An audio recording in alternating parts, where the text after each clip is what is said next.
Hi, Dawn Reese here at Hacking Hollywood on the red carpet, and we're getting more interviews than you are. Lexanne Bernay. Nice to meet you. You're an author? I am the author of 3-Second Escape. Just came out in November of this last year. That's exciting. Before we start into your book as an author, tell me, how did you find out about Hacking Hollywood? Actually, I saw it on the newscast. What news station? Oh, ABC. The Action News. ABC announced that they were looking for writers and script writers, new people, and so I showed up. That's what you have to do. That's why you're here.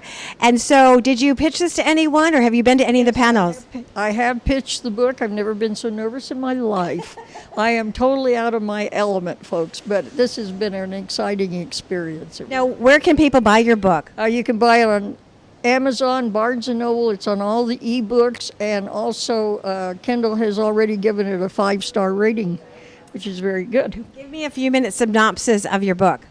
This actually took place about 30 years ago, and I actually lived through 85% of it. I started writing it as a real story, but had to turn it into a novel in order to stay alive.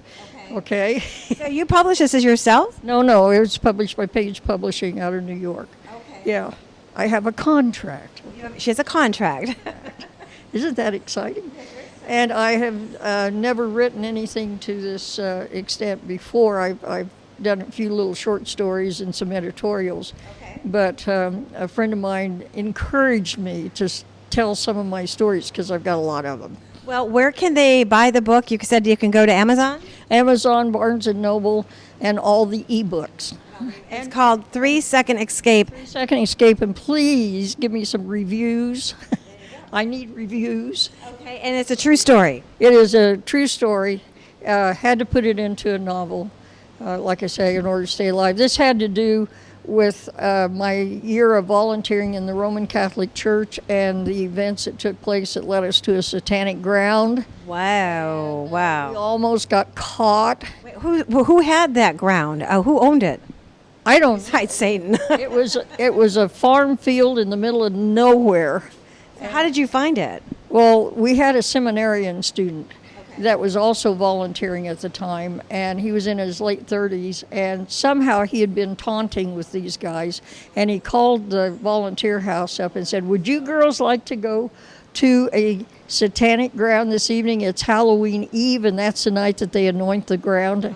My gosh. And I thought he was just joking, but we wound up on a real satanic ground. And Can I ask, anything happen on that ground? Anything that was like eerie?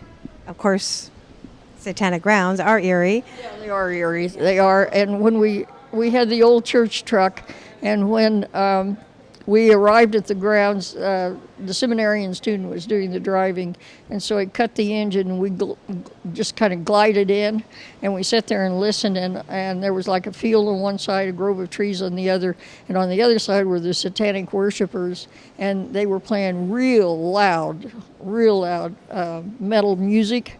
How did that change your faith? Oh my gosh, it changed it.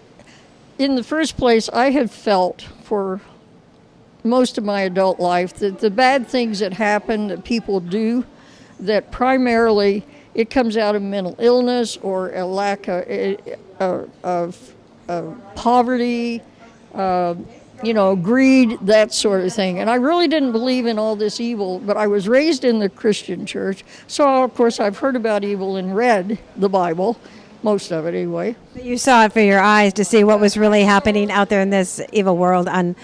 I really did not believe that there was quote-unquote evil, but now I definitely know that there is. To read more about it, go to her book, The 3-Second Escape, and I'm glad to have you here. What do you think of Hacking Hollywood? Oh, this is a huge experience for me, and it's very exciting. Well, I'm glad you're here, and we'll see you next year at Pitch Fest. Bye.